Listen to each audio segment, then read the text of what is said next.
The only thing we have to Beer. is Beer. itself. Beer. So many choices. Only no function beer well without. Woohoo! Beer!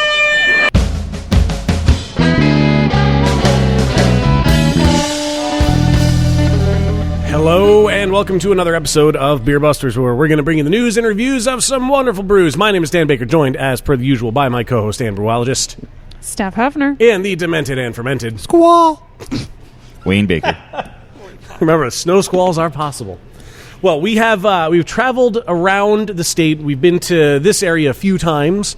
We're in York, right? Is this officially the city of York? Downtown York. Shit Town, correct. right? What? Gotta live, gotta live, Yeah, gotta that's- live. Is that like a thing? The Didn't you live ever hear song? the live song? Live is In from Shit York. Town. The Shit Town. No, song? I don't know that song. But I know Live is from New York. They got back together, by the way. I know. Yeah, exciting news for them. Anyway, so yeah, we're at Collusion Tapworks, and I've heard a lot about where we are now, and I'm excited to be here. We've already been sipping on one of the beers, which is so far so good. There's another taster in front of us that came out of a bottle, which is exciting. Plenty more, and from what I understand, you guys have like 24 taps, which is incredible. Yeah. Yeah. Well, anyway, we have two guys at the table who were kind enough to sit down with us. We have with us Jared Barnes. and Ben Badia. gentlemen. Thank you so much for having us out here. Yeah, absolutely. Thank you. No, thanks for coming. Both brewers, so the most important guys in the building. Yep. Right, exactly. Now, I want these 24 taps that you have, and I want to go into that. Are they 24 beers? I think I saw something where you do like mead and soda. And is it 24 taps of beer, or is it No. all So inclusive? we have... It's all out of the booze. It's all Okay. booze. Out of the 24 draft lines, we actually carry multiple licenses here. So we have the ability to make beer, make cider, make mead, pretty much do everything except for distilling, and Right. that might come down the road here sooner rather than later. Nice. If we ever have time to jump into it. Yeah, But I don't know how you would figure that out schedule wise. it's already busy, but we'd have to hire somebody else. Yeah. Yeah. Well, at least you have sort of the frame of mind for it. Yeah. What is the beer that we're already sipping on? The full pour. Which this is the Alley IPA. This is one of our we do 6 year-round beers currently, and then 2 to 3 new seasonals for distribution every month. And as far as the tasting room goes, we do 2 to 3 new beers a week. We're currently up to around 140 or so Holy since crap. we opened 6 months ago. So you different haven't beers. been open all amazing. that long, yeah, and that's cool. It's like 135, 140 different beers. Wow. Good for Wow. you guys. Something Wow. like that. It's we stopped being able to keep track. Yeah. Nice, nice. It's this one is light and crisp and very refreshing, not overly bitter, which Yeah, it's- on a day like today I definitely needed. It's super simple, 5% session IPA, Belma hops, Cascade and Nugget. I like it a lot. Easy drinking, crushable summer beer. Yeah, it's perfect. Perfect It beer is- to start yeah. with. Yes. I do want to mention one thing, two things. I actually want to mention two things. I'm going to mention one thing, and then you're going to mention one thing, and then I'm going to mention another thing. The first thing I want to mention is that you have heard Jared's voice before Yep. on the podcast at Little Big Beer Fest 2 years ago. Correct. We found out. So he is a returning veteran of sorts to the podcast. So if that sultry tone sounds familiar, it's because you have heard him on the podcast before. Second thing that Dan wants to mention is, Well, we have to thank Audible for their continuing support, of course. It's like Wayne knew I was going to say this. But remember, if you haven't done so, it's not too late to go to audibletrial.com/beerbusters and sign up for your very own free 30-day trial of an Audible account. Audible is cool because you get to ingest the books, but you don't have to read them. Somebody's reading them to you. But even if you decide not to go on with your Audible account, you keep the book you downloaded. So if you want to go back and listen to it again and again and again and again, you absolutely can, and it's free. So the worst thing that will happen to you is you will end up with the free book. audibletrial.com/beerbusters. I think Dan's working on his own audiobook, which is nothing but a plug for should just go for back. audio. It's like 30 chapters. I'll go back and cut all the It's about the Audible. length of War and Peace. That could be a whole episode. It's just should do it's one podcast spot for Audible from beginning to end.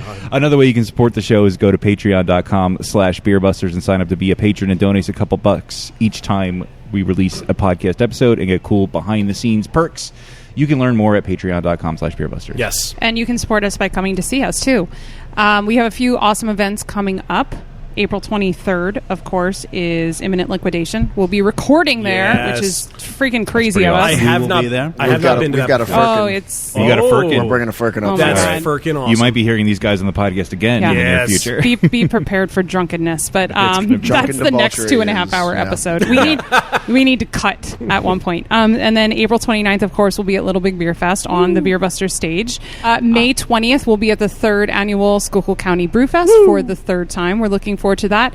And then, of course, June 24th, we'll be at the Ephrata Brew Fest, the 2nd annual. That was a lot of fun last year. Yeah, it was a good fest. And really good, really cool people. Schuylkill County Brew Fest people are really awesome, too. So yes. Those are some of our events coming up. And if you want to know more about our events, sign up for our newsletter at beerbusterspodcast.com. Yes. And you get all the outtakes of all the episodes. And the last episode, I'm sure there will be plenty of outtakes. I'm sure there will. Yeah. I deleted one of the videos from Facebook by the way. Sorry. Did you really? Which one did you delete? Oh, my God.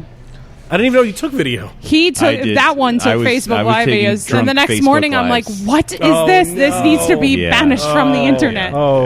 That's a bad idea. Yeah. Facebook Lives are bad. So ideas. if you guys caught that was like a once and done thing because Steph vetoed it from the internet. Yep, so it's gone. It's Yes. gone. On a different note, before we continue on with the show, when I first got into broadcasting, I knew there would be a day where I'd have to deliver some not great news. I just never really thought it would be on Beer Busters.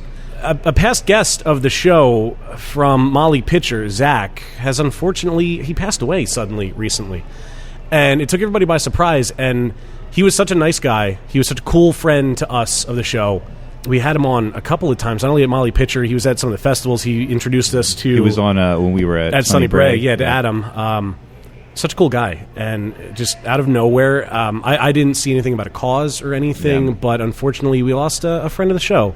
So we want to send out thoughts and positive vibes to everybody affected by this, the guys at Molly Pitcher, obviously Zach's friends and family, who are going through a pretty difficult time, and it's such a shame. He was such a young guy, full of imagination and passion. The dude clearly went for everything he wanted, and... Heck of an entrepreneur, that guy. Yeah, absolutely he was. And if you get a chance to go to Molly Pitcher, they I don't know if they'll still have it on. They were going to rebrew one of his original recipes, and they were going to infuse it with one of his favorite things. I forgot off the top of my head what it was, but it's in his memory. So go pay a visit, pay your respects. Even if you didn't know him, he was definitely influential in the area. So I don't like doing silence in radio, but I feel like we owe Zach a moment of silence.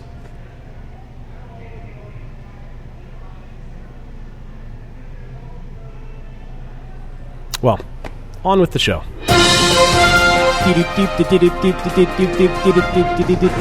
Okay, I was scrambling for news this morning because I just finished editing the last episode this morning to put online, and then I realized, oh crap, I need news stories. I think we may have mentioned this before.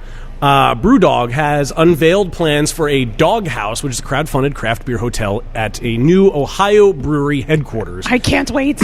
I'm so excited. Yes, they announced in 2015 the plans to build a 100,000 square foot U.S. headquarters in Ohio. Columbus. It's expected opening during the first half of this year, of 2017. But they also recently launched a crowdfunding campaign to add a ridiculously sweet, as this article calls it, craft beer hotel, the Doghouse, which will be at the same site. So it sounds like a beer geek's heaven. So plans for the state-of-the-art hotel list features including beer taps with IPA on draft in every room, a luxury suite with an IPA-filled hot tub, which I am very curious about. Wow. Craft beer with every meal, and beer pairings even for breakfast, which I like the sound of. Sounds pretty awesome. Do they have... I know we did a news story a while back, and I don't remember the details. The only thing I remember was there like a hotel that had like a tap like in the room, like constant running beer that you could just tap whenever. That would be really cool for this place to have. I think that's what they mean with that. A tap in every room. Oh. Is that... That's literally what the A article tap, is. a tap with IPA on draft in every room. I caught the bathtub part, and then I didn't catch the other part. We had you at bathtub. If That's staying in the episode, of isn't course. it, Dan? Oh, yeah. Yep. If you're still not impressed, how about this? The Doghouse promises to feature a beer fridge in the shower, making all of your shower beer dreams come true. As we all know, I'm a fan That's nice. of the beautiful art of shower beers. Forget Disneyland. This is the new happiest place on earth, says Brewdog founder and CEO James Watt. The Doghouse will be a mecca for those craft beer geeks seeking a vacation with a difference. I can't wait for this. Should be open, they said, sometime... Well, the headquarters will be open sometime this year. The brewery expects the Doghouse to be complete by late September of 2018 if they meet their crowdfunding goal.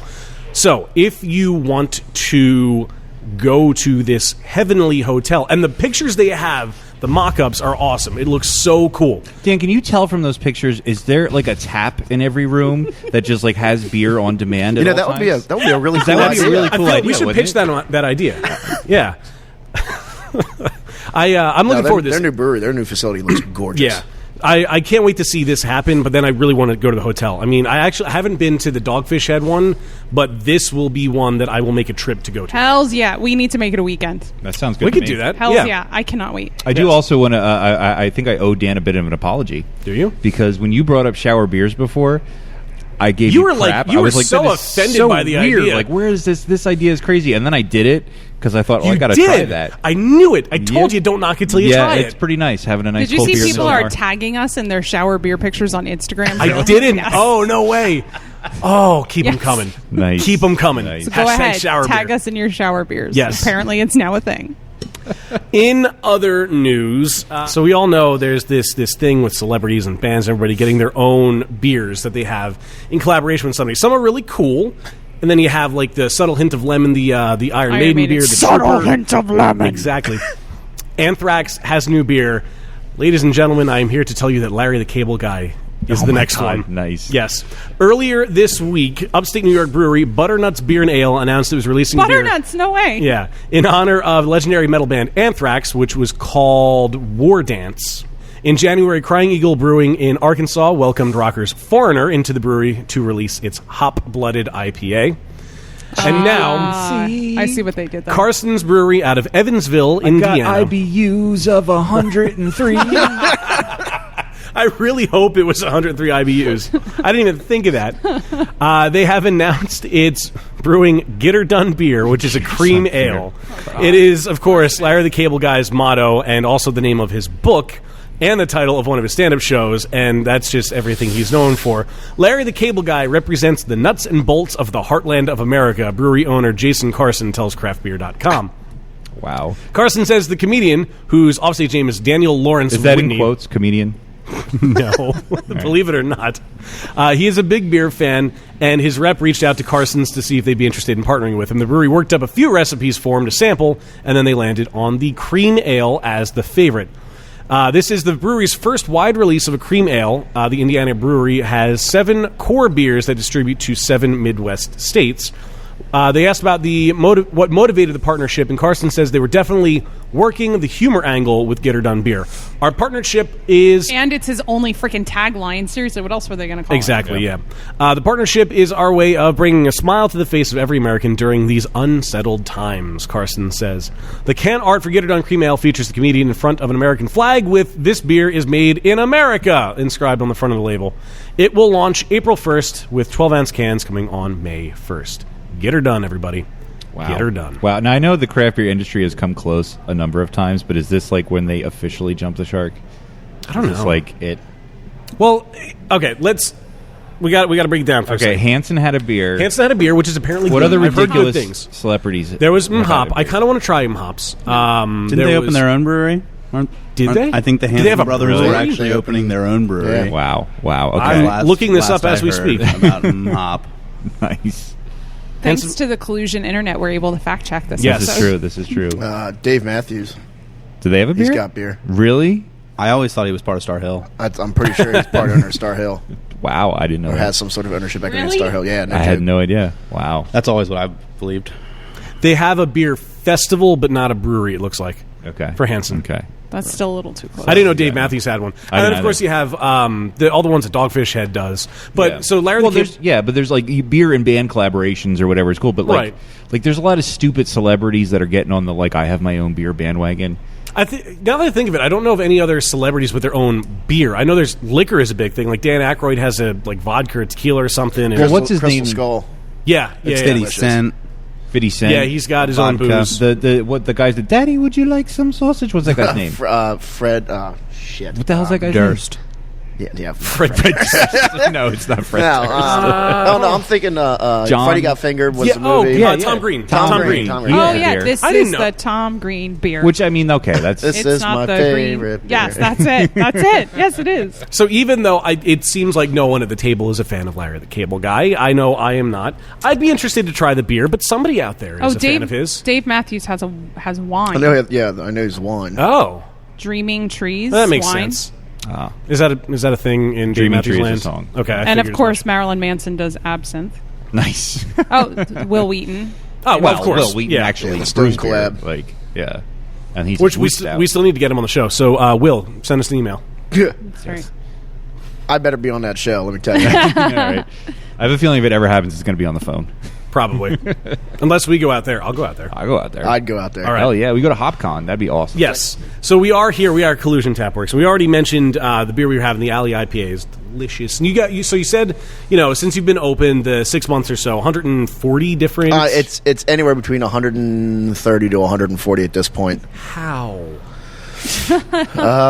He lives here. Yeah. Is there a cot I'm not seeing? There's kayaks. I mean, do you sleep in the kayak?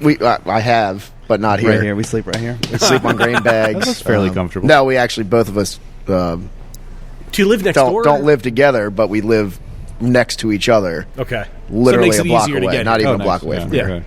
Oh, even better. So you can just stumble here And back. and back, of Yeah. course. Mostly back. Mostly back, yeah. We do the walk of shame in the morning coming back to here, and then, do it again leaving here at night. So what all goes into keeping 24 taps open and flowing? How much do you brew? How crazy is the schedule? We basically never have a fermenter empty. right. Our setup is, between we have 1 barrel pilot system with 6 1-barrel fermenters, all temperature controlled, which are actually inside the refrigerators that are behind Yeah. you. And then 6 7-barrel fermenters on our big system.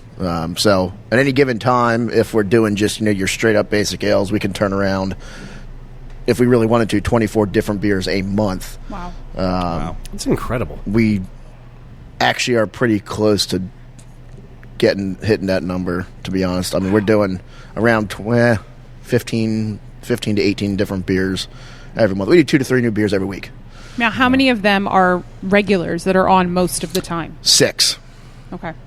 We So have the 6 other beers. 18 are always changing. Most of the time, yeah. We've duplicated recipes. We've done recipes a couple times. Some recipes we've done a couple times. Some of them we're going to potentially transition into year-round beers. We do an Anamorphous series, which is basically same grain bill, double IPA, that we just change the dry hop schedule on every single time that we brew it. We're currently in the fermenter right now is batch number 8, and Anamorphous number 2 was received so well that we ended up making it a year-round beer, year-round double IPA, which we now call Homunculus. But that allows us to change that profile around, and because we can do that, we can then add beers that people really like to bigger portfolios to provide more year-round offerings. But as of right now, 6 works out. Where you're sitting at, yeah. Yeah. Yeah, and you guys, I mean, it's not small, the brewing space here, but it's not huge Considering either. what you're pumping out, Yeah, it's pretty and fast. it seems like you've got, it kind of looks a little bit like organized chaos in here. Like It's a little disheveled at the moment. Yeah. we, I mean, it does it, but it looks like everything is where it needs to be, and Yeah. like you've taken advantage of the space pretty well. Well, see, and that's what's I've been doing this for besides just starting this place up 6 months ago. I've been doing this for just shy of 5 years. Right. And worked at 4 other breweries besides owning this place, and because of that, it basically gave me the idea of, okay, I know where I need to put this and where Yeah. this needs to be and what's the perfect layout for this to maximize the space that we have. And thankfully enough for that, we've tried to get this place, pretty crammed in here. Yeah, and I think we found in our adventures that the sign of a good brewer is somebody who can put an amount of equipment into a space that you would not think would fit. Yeah. Yes. Like we've been to places that are like, we're adding 4 fermenter. Like, where the fuck are you? Are you going putting up? these Are things? Pizza you- Boy. Forget is a it. perfect Mad example. Chef is Mad another one. Chef, Yeah. there's been a bunch of places where we've been there, and then and then after we've been there later, they've been like, yeah, we're adding this, we're adding that. Like, we've been in your brewery. Where are you putting this stuff? And they find a place for it. And I think it's like one of those unsung skills of a good brewer is just making use of the space that you have available. Now, you mentioned the previous breweries, and now obviously we and our listeners know that you were at Woodridge Farms last time we spoke to you on air. But when I was reading your bio on the Collusion website, I didn't realize all the other places that you've worked. Yeah, neither did I. You have quite a diverse brewing Very background. impressive when I, background. Want to talk about where you've been? Yeah, I mean, so I guess 6 years ago, was it January? I believe January of 2011. Ended up going to Siebel Institute, moved to Chicago, went to beer school there, and then moved over to Germany and finished out school at Doman's Academy in Munich. And my first brewing job was up at Southern Tier. which was awesome. I mean, I applied to 2 or 3 different places when I was still overseas, and they got back to me within like a week. Wow. And I found out when I went, I flew back and ended up making the 4.5-hour drive up to where they were at for a 15-minute interview, and then 4.5 hours back. But when I got there, the owner, Finn, he actually graduated from the same school that I did. Mm-hmm. And he only hired people to be brewers or cellarmen that had went to some sort of beer school. Right. And being that we went to the same school, we got to talking, and he said, yeah, if you want the job, it's yours. So 2 weeks later, I moved to New York, and I was there for about 7 months, and loved it there. 90% of the stuff that I do here in the brewery and the procedures I follow, I learned there. Yeah. How big is? I know they have a really wide distribution. How when I was big is there, that they were operation? just shy of 60,000 barrels. Wow.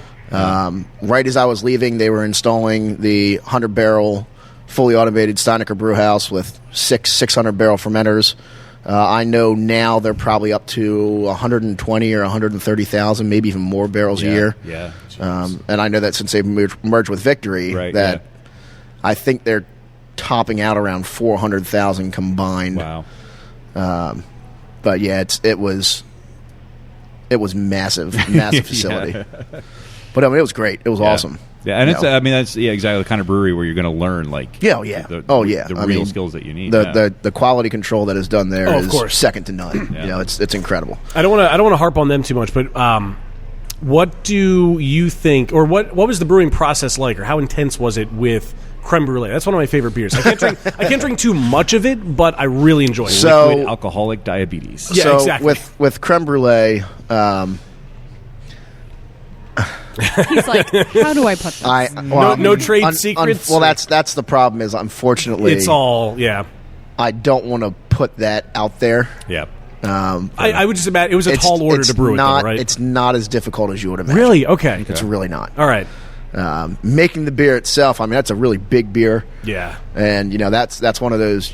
We used to do 7 turns on a. We brew simultaneously on a 30-barrel and 20-barrel brew house side by side, and we were always brewing 2 different beers on each one of them to go into 2 different fermenters. But it would be usually 7 turns to fill up a 200-barrel fermenter. About 210 barrels is what you would get. With a little bit of headspace, 200-barrel fermenter, you could fit it in there. That beer, we actually had to do 8 turns because the gravity was so high. Oh, yeah. You got a lot less volume for every single turn, so it actually took us 8 turns. And that was one of 4 or 5 beers we did. That was basically one extra, 4-hour time slot, 5-hour time slot just to fill a fermenter. Right.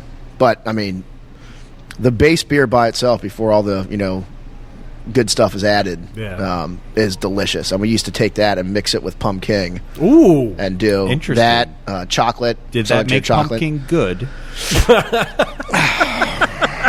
Fruity Pebbles. I think there's too much pumpkin and pumpkin, but that's just me. Yeah. Fruity Pebbles. There it is. But when you when you mix that with like chocolate or creme brulee, I mean, it turned out, as Ben coined the term, neckbeard's delight, where it was just, neckbeard's delight, loaded with flavors and, As a former neckbeard, I would want to try that.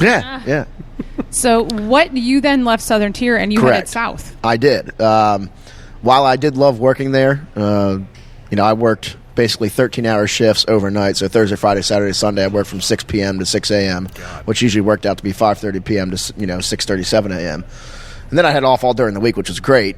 But nighttime weekend shifts absolutely ruin any sort of social life that you have, especially in a town with a population of 2,000 people.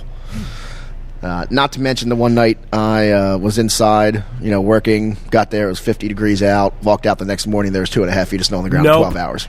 Wow. Lake effect snow. We're right there by Lake Erie, and it gets insane. And that was enough for me. And I ended up moving down to Florida. Can't say I blame you. Going all the way. I'm going all the way. My grandpa lives down in Venice Beach, down there in Florida, so I moved to Sarasota and started up a brewery with 2 guys down there called Darwin Brewing Company. Originally, Darwin's on 4th, and then they, went on to build a production facility. I'm not sure. I know the restaurant is not in business anymore. I do not know if the actual brewery is still up and running. But yeah, so I was down there for a year and a half. Loved it down there. Loved Florida. But it was time for a change.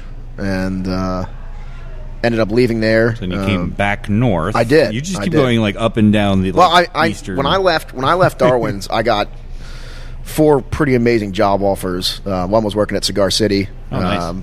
Joey wanted me to go and run their brew pub there at Cigar City. The guys from Funky Buddha wanted me to come over there and start brewing on their brand new 30-barrel system. I got an offer out in Fort Collins, Colorado, to work at Horse and Dragon, which is an amazing place. If you ever get out there, check them out. I ended up moving out of all those places and moved to Delaware. Hey, you know. And no, it was great there. Worked at Muspelheim River, right there in Milford, Delaware. Started up with them. Was there for about 15 months. And Milford, Delaware, kind of like New York, was just a little lacking in everything. Basically, I mean, you live in Milford if you were born there. Right, that's about it. Yeah. And Or if you come to work at Muspelheim Or if you go to work at Muspelheim River. Yeah. And I still talk to those guys on a weekly basis. Love those guys down there. I ended up moving back here closer to home to work at Windridge. Worked there for about 5 months, I think just shy of 5 months. And said, you know what, I'm sick of doing this for everybody else. Time to go ahead and Do it for yourself. do it for myself. And here we are. The rest And is here we history. are. Yeah. So Ben, what about you? What's your brewing background? Do you have you been home brewing or professional brewing? Homebrewing for a long time. Cool. Professionally, this is my first job. Awesome. Yeah. I did work at Windridge Farm before. That's where I met this guy. There we are. Actually, 4 of our employees worked at Windridge Farms. Really? You just taking all of them. Kind of. Jack everybody's shit. Yeah. Yeah. But then I did go through a program at Siebel Institute, similar to something that cool. Jared did.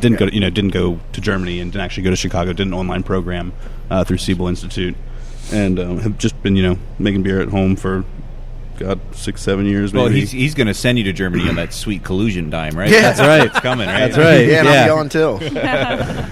Yeah, we just have to hire two other people while we go to Germany Yeah, for there you a go. Just 2 long weeks. vacation. It'll be a working vacation, though. Vacation, yeah. So, Jared, you didn't start up Collusion on your own.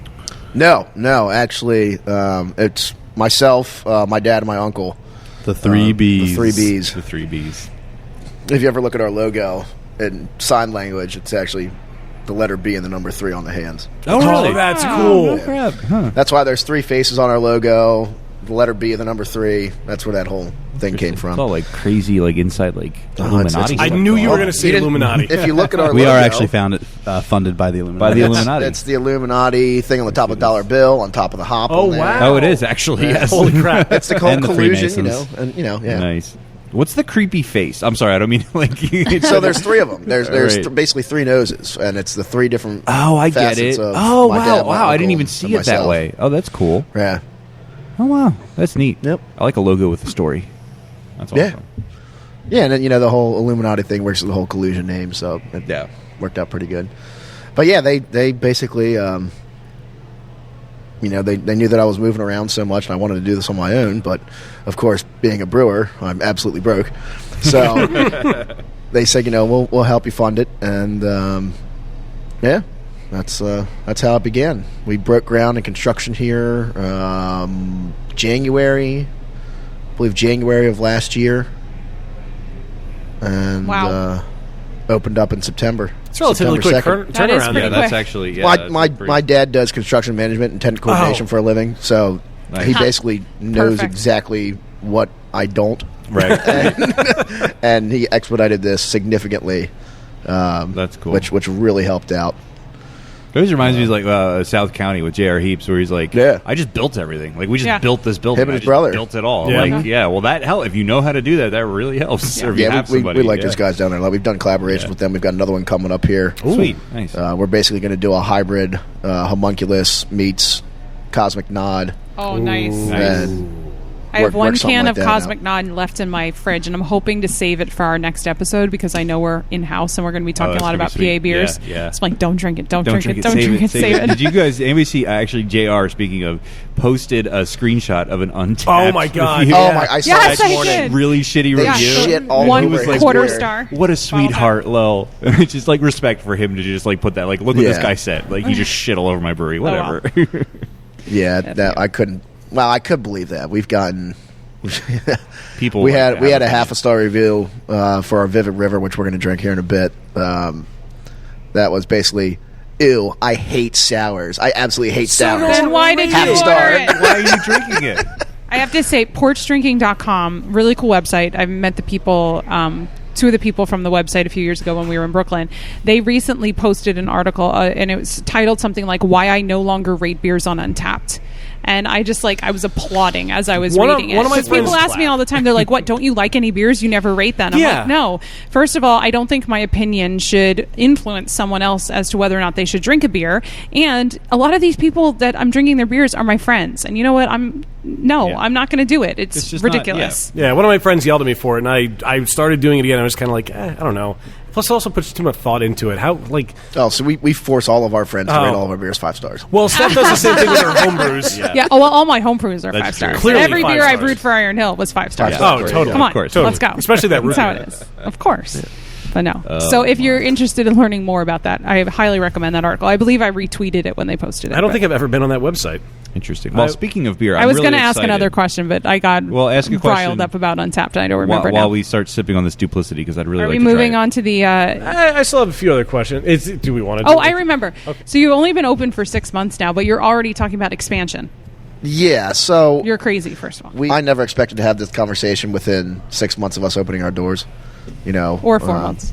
Or 4 months. And we're getting to the point where, we haven't completely maxed out our brewing capacity, but we have maxed out the space that we're in. We can brew around, with the pilot system combined with our big system, around 1,300 barrels a year. We're sitting right now, if we keep on track with what we're at, we're around 850. 850 to 900 for our first year. But we've got no place to put it. The demand is there. Our distribution, we basically had to stop adding accounts for distribution just because we can't store our beer. We can't make enough we can't store it when we make larger batches just because we don't have the space here. For a 4,600 square foot building, we kind of undershot it by a good 1,000 square feet. But it is what it is. So we've been in talks here with a couple people here in York about possible locations for an expansion. We have the opportunity to potentially move across the street to occupy more space in this building because we're one of 4 tenants here. And a couple other things in the works. So basically our biggest hurdle that we have to overcome is cold storage. Cold storage and dry storage. That's what's killing us. If we can figure out remedies for those, then we can continue on with what we're doing. Yeah. All things considered, I guess that's a good problem to have. Yeah. People want your for beer, sure. which is awesome. Yeah, we're within the next month we're gonna have to find something here pretty quick because surprisingly enough, we're getting busier and busier, even during the cold months, and it's getting to the point where we're starting to not be able to keep up with distribution because the tap room is in such demand that, and unfortunately we just don't have the space for it. We don't have the space to keep all the beer. Yeah. We're doing these, 2 or 3 new beers every week, and sometimes, it takes us 2 weeks to make it, 3 weeks to make it, and we'll blow through it in 2 days. Jeez. Wow. So, Yeah, that's not really sustainable. yeah. I had another question before we started drinking that other beer. To my right, Barrels. this wonderful barrel rack. Yeah. So what's going on with those? Nice rack. So, all right, let me He's professional. He picks up the mic stand to turn around and look at him. let me go ahead and I'll just break down what's in every barrel. We do have a couple empty ones. We actually just got 2 new ones yesterday. So the first barrel, out of all 12 that we have, 14. The other 2 of them are outside now. We've got 4 Cab Sauv barrels, 4 Chardonnay barrels, a gin barrel, 2 Gin? Yep, Philadelphia Really? Blue Coat gin. I don't know if I've ever had anything aged in gin barrels. I don't think We I have. actually just filled it last week with we're basically brewing a gin and tonic goza. So that's we did cool. a goza What? and put in a gin barrel. We're probably going to add some juniper berries to it eventually. I don't know. We're going to see how well we can pull out that flavor from the Blue Coat gin. And then we're going to add some lime peels here at the very end, closer to when we pull it out of the barrel, and do like a gin and tonic with sounds lime amazing. peels and That salt. That sounds really good. so cool. That's a cool Yeah. idea. 2 bourbon barrels, which one of which is filled now. The other one actually both of them have been filled and emptied, and then one of them has been refilled again.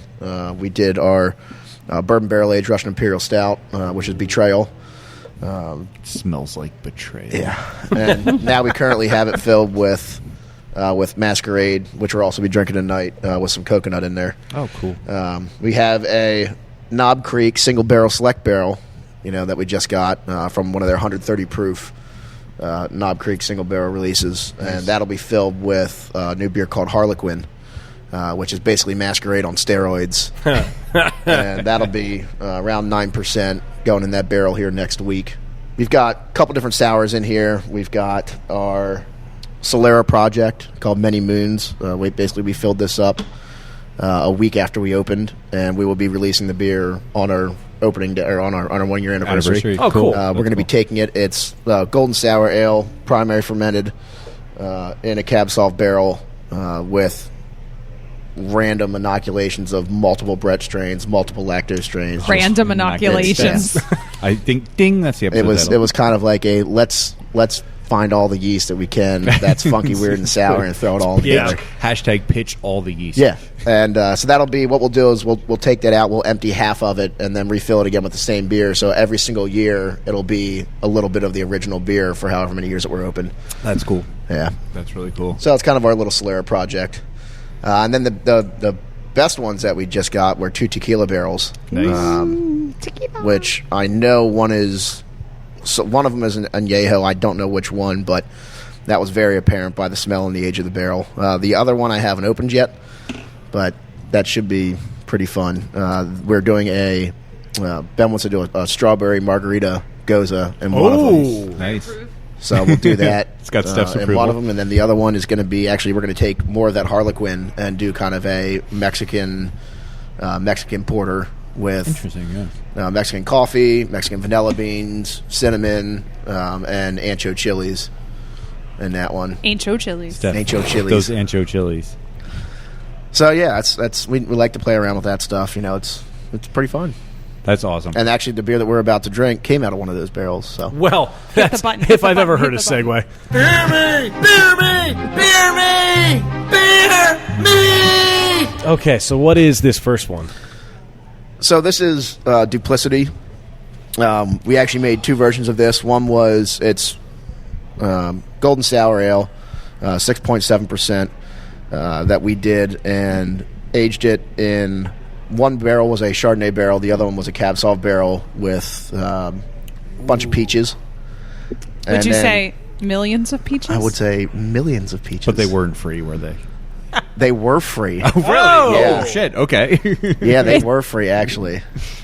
Were they put Peaches there for in a me. can by a man in a factory downtown? Is this going too far? I think so. Yeah. Sorry. Yeah. So this is actually the Cabernet version of it. And this sat for about 3.5 months in Cabernet barrels with the peaches and just a straight, besides the lacto blend that we use, just a straight up Brett Brooks inoculation.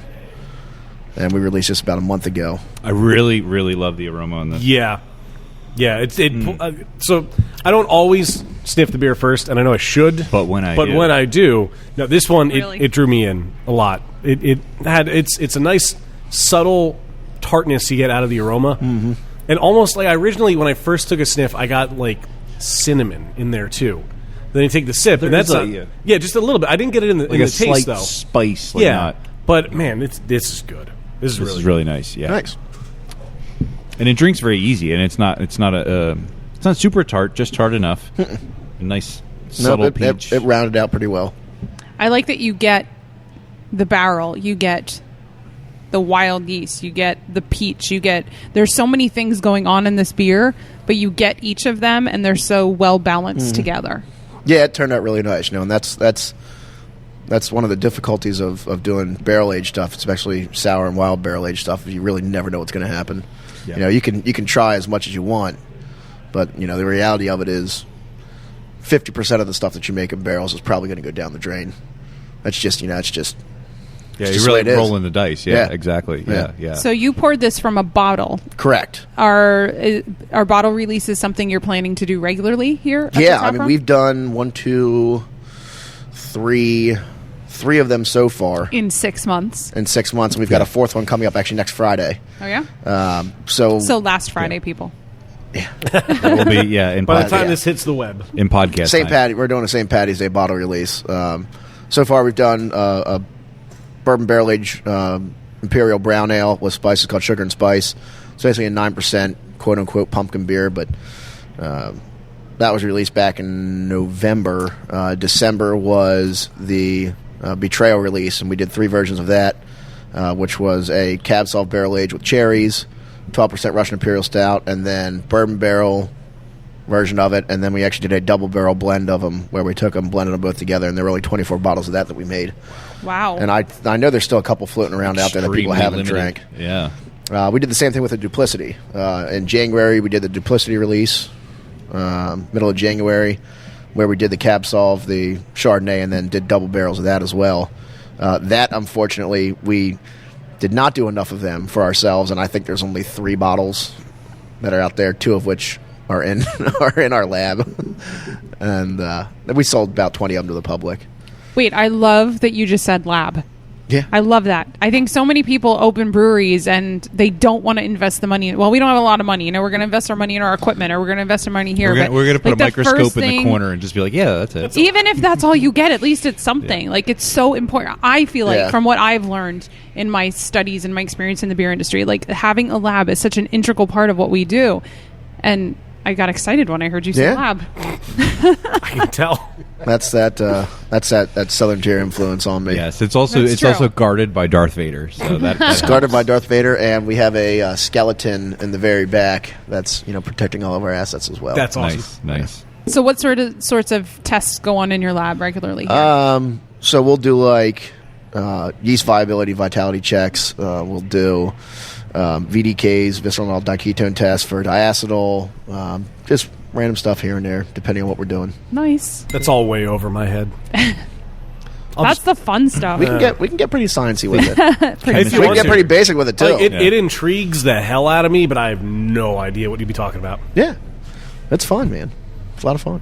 I'm just thankful that there's like tiny little creatures that eat sugar and shit out alcohol. Like, it makes the world such a better place. Yeah. Because yeast exists. On that note, the picture that's in my head right now needs to be a shirt. There you go. There's our next shirt. They piss out alcohol and shit out CO2. Yeah, pretty much. Yeah, there you go. Awesome little dudes. They are. They are the best. Or chicks. Yeah. Chicks are. And then we have, we've got a couple other bottle releases coming up. The next one is the one next week, or I guess last week, is a beer. We made a beer called Bad Trip. Yeah. Bad Trip. Bad Trip. We did that about 3 or 4 months ago, and it was basically the dark version of Vivid River with a little bumped up alcohol. We then took that, threw it in a Cabernet barrel with black currants and more wild yeast, more random Brett strains, and that sat for almost 3.5 months, and that is now going into a bottle, and it's going to be called Good Trip, and that'll be released here on March 17th. We've been talking a lot about how impressive it is, all the things you've accomplished in being open 6 months, having all these barrels. I mean, like, I got those before we even opened. Yeah, you don't walk into a lot of young breweries and see such. He's been around. Yeah, well, that's what I mean. Yeah. I mean, that helps. But it's amazing. I mean, for being open 6 months, like, just all the shit going on, it's pretty impressive. We definitely jumped in with both feet. Yeah, it's been a wild ride. Yeah, it really has. That's how you do it. Right. Hashtag wild ride. So we've got a couple other beers on the table. They magically appeared. It seems to happen a lot. Yes. Which one am I supposed to drink first, and then what is it? I don't know. What do you think? Vivid or Homunculus? Vivid.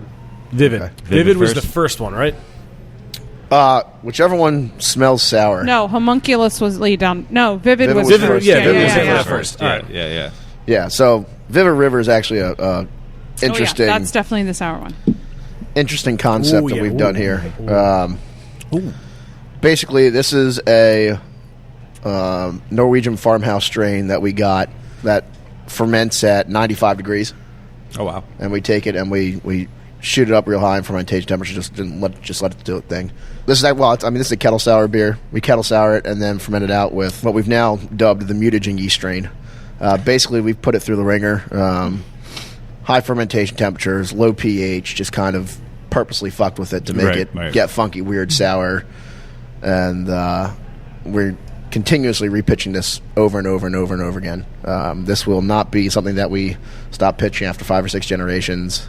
This is something literally that we're mutating as we go. Right. And whatever happens, happens. Every time that we brew this beer, it's going to taste different. Nice. They've all been pretty similar, but it's definitely changing as we go. It's fun beer. It's nice. What I like is it's got It's got a nice sharp tartness right up front, and then it's got like a biscuity malty finish, which is really nice. So it's And some sweet tart thrown in. yeah, a little wheat. sweet tart. Grain bill is just basic 2-row wheat, spelt, oats. Munich. I'm sorry, no oats. Munich. Munich malt, wheats, spelt, and 2-row. How does your brain come up with all of these freaking recipes? Like, seriously. The board out there it's insane. Does Ben help? Yeah. Well, Yeah, he helps. It's not so much the recipes or the different beers as it is the names. Coming up with new names for all these beers is mentally taxing. Yeah. isn't that what you get drunk for? That's where the fun names come, right? Yeah. He's got a list in his. We've got a long running list of names we plan to eventually implement. Yeah. We just got to brew a beer around a name. Yeah, just remember to Google it before you make it official. Nah, we don't give a shit. It's gone in a couple days anyways, so Yeah, except for the while we've You got get a cease and desist letter. we've got did. one coming out that we very well might get a cease and desist from. In fact, I'm almost positive we will, but I'm okay with that. Do you want to share it? Yeah. Come on, you can't leave us hanging. I mean, go for it. It's your beer. You tell them about it. This is a Imperial Milk Stout, an Imperial Neapolitan Milk Stout. Nice. So it's a chocolate milk stout Neapolitan Dynamite. with Wow. with vanilla beans and strawberries. And we're calling it Ben and Jared's. Oh yeah. And when you see the label, you'll see why. So this is going to get bottled, and it's going to have a very. But it is literally Ben I and was gonna Jared's. say It is. You Correct. do have Now, a leg to stand on because those are your names. From a copyright standpoint, it's not conflicting with Ben and Jerry's ice cream because we fall under a different category. Right. Than Well, Ben and considering they Jerry's. do the collaboration with New Belgium, Right. that could be blurred. But I think if you legitimately are using your names, you are.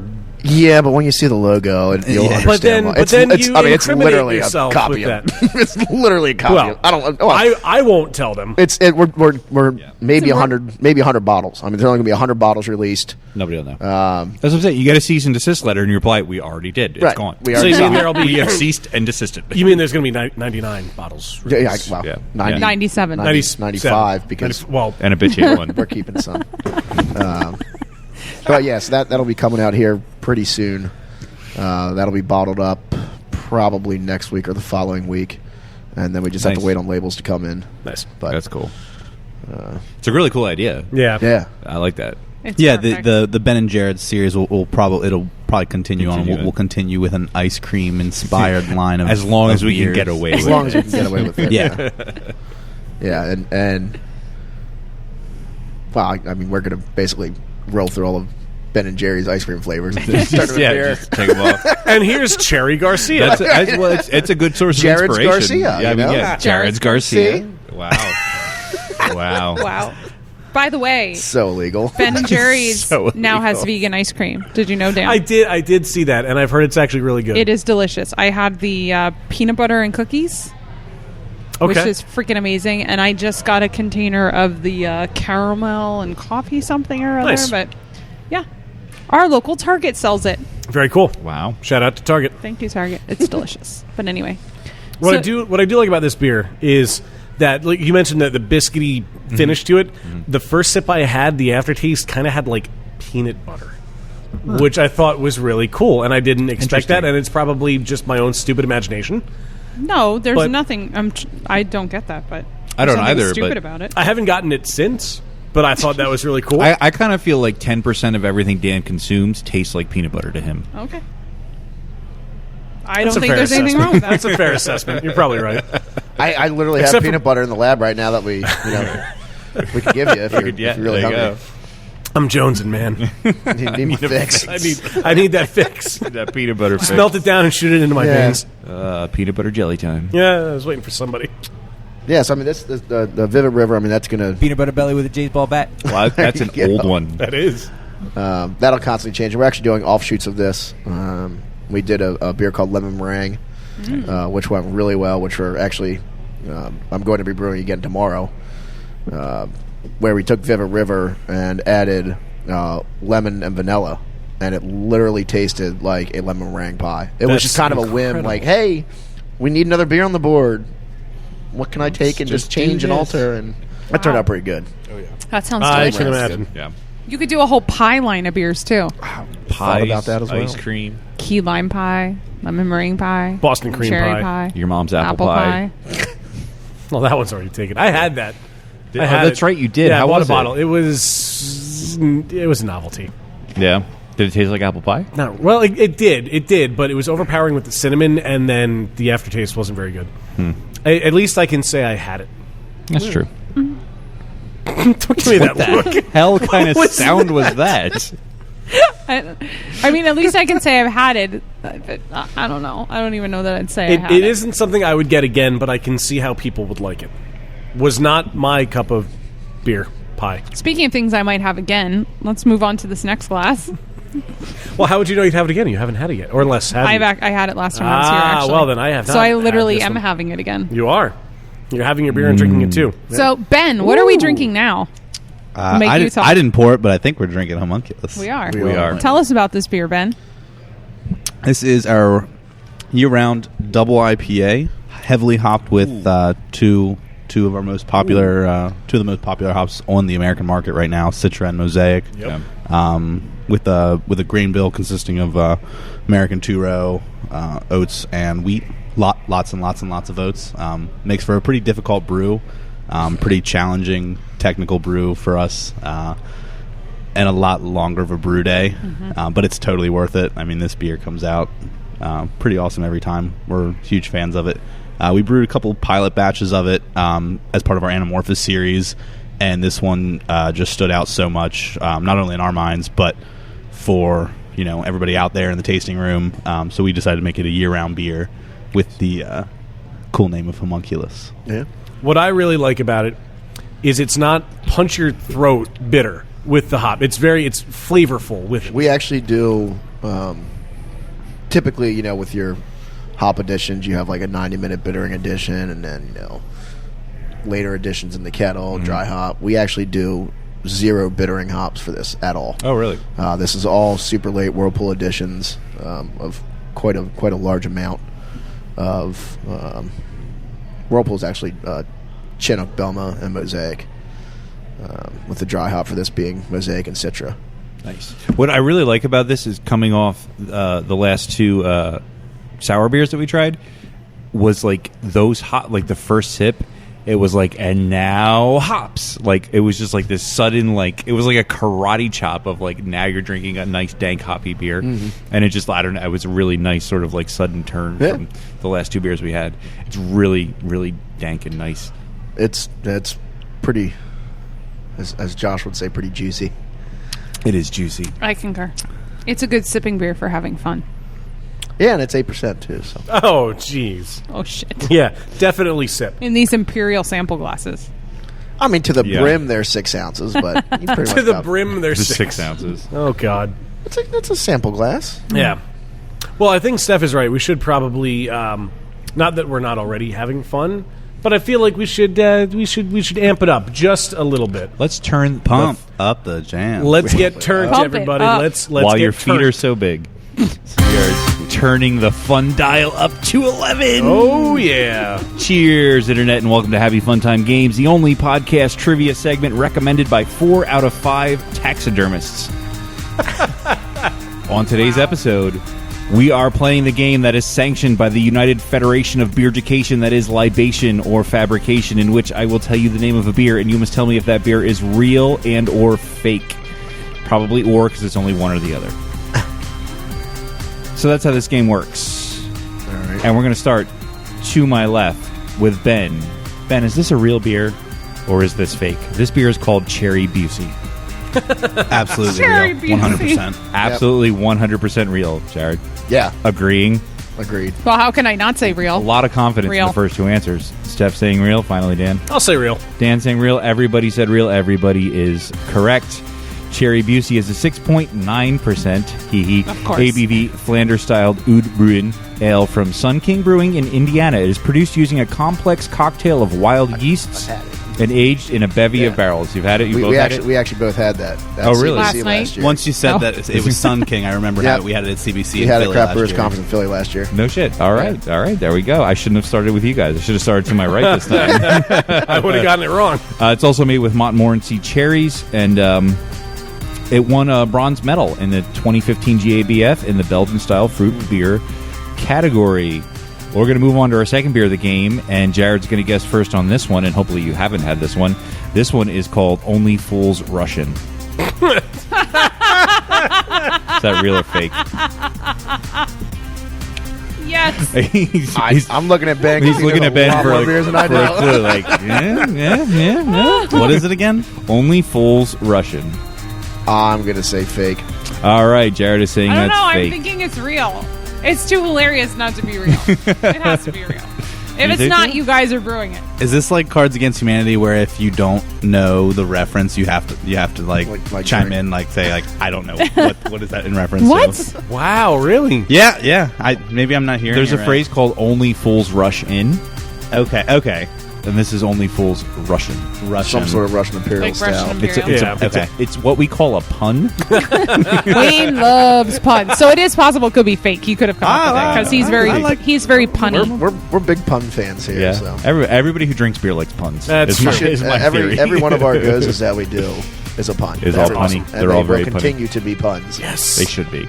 We've got quite a variety of Next one coming up is my personal favorite. Oh, what is it? boats and goes. Boats and Goes. Yes. We That is a had, real beer. Who goes there? Don't goes a break in What my goes heart. around? What goes around? What goes around? Bros before goes. Every goes has its thorn. I just came up with that one last That's night. awesome. Yeah, he just came out I think you're last going to say I night. just came up with that one right now. That's pretty good. So yeah, I'm going fake on that one. All right, Jared's going fake. Steph, what do you? I already said real. Yeah, I know you already said real. I was What the just fuck? Are we doing I this again?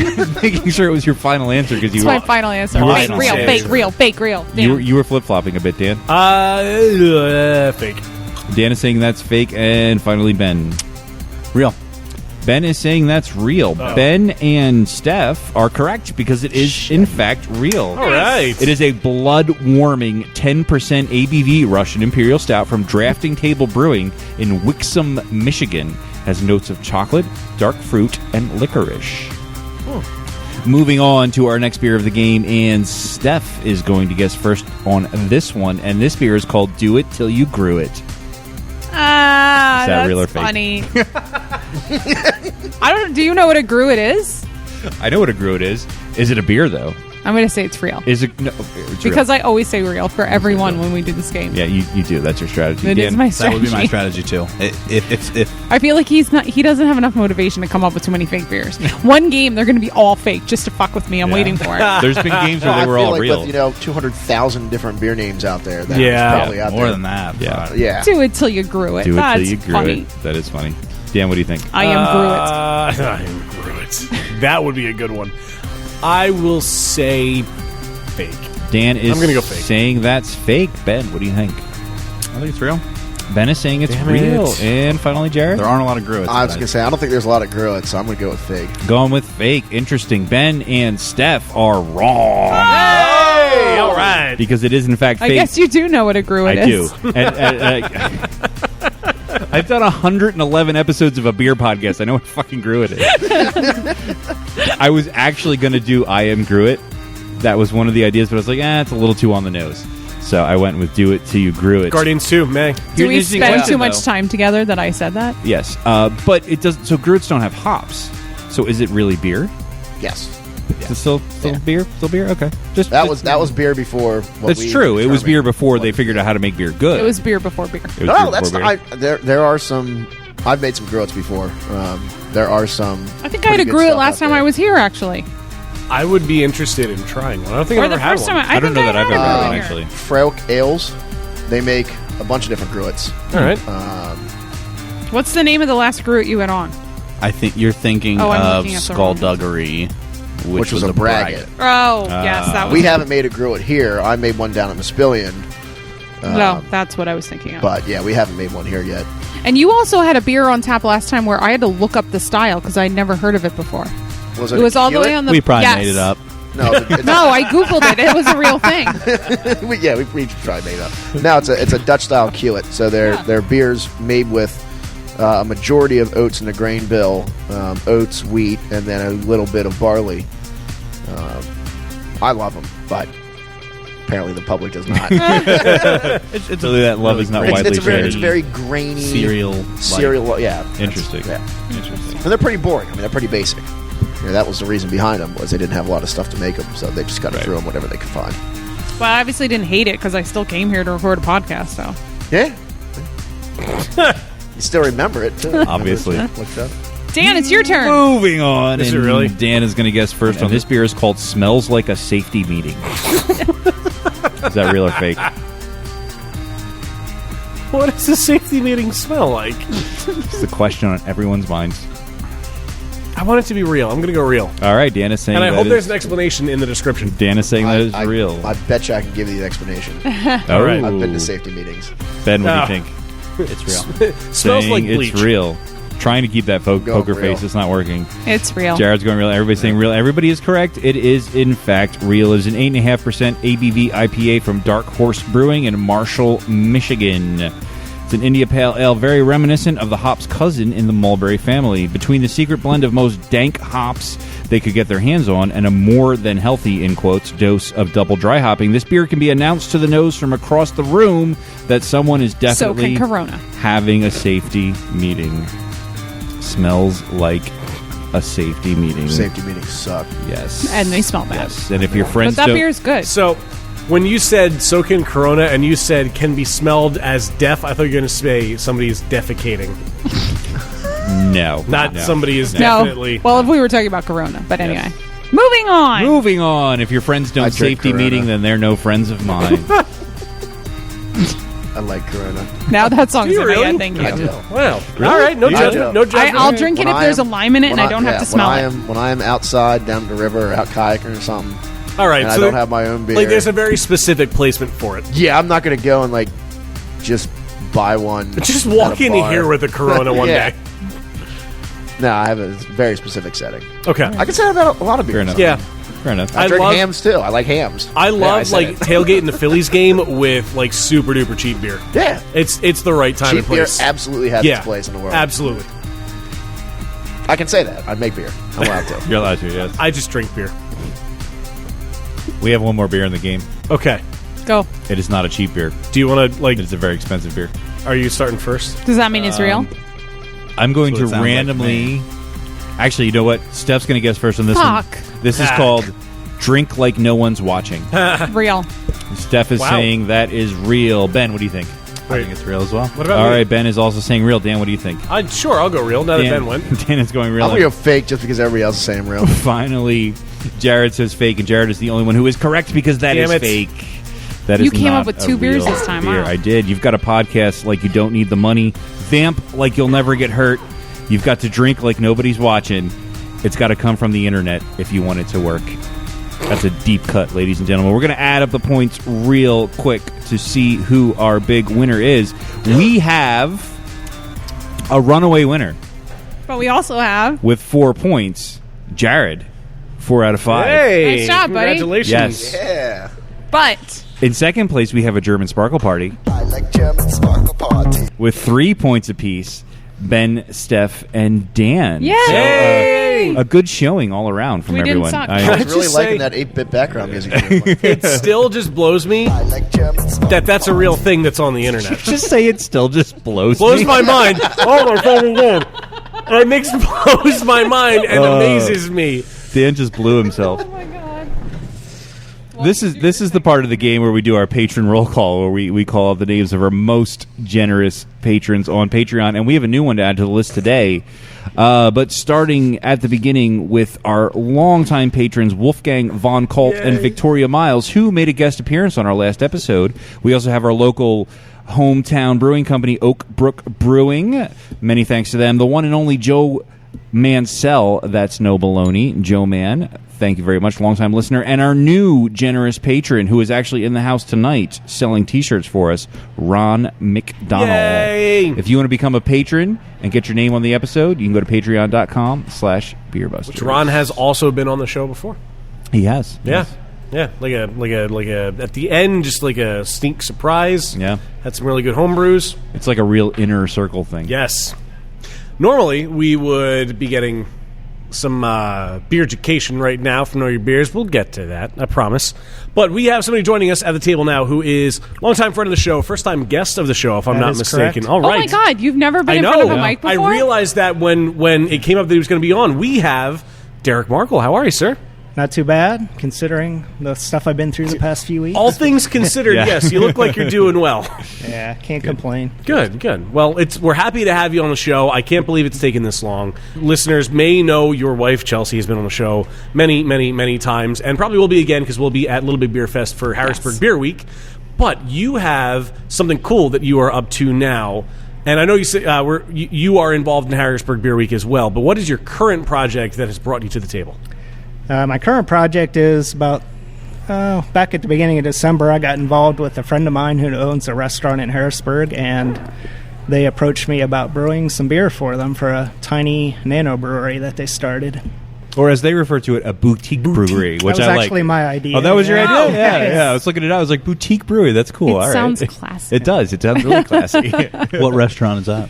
It formerly was known as Craven Company, but they have since changed the name to the Vegetable Hunter. It's a vegetarian restaurant. It's on 2nd Street. It's a few doors down from the Firehouse restaurant, which a lot of people are familiar with. Mm-hmm. So, I don't know this officially, but we could be the smallest brewery in Pennsylvania. We brew half-barrel batches. Oh, interesting. Wow.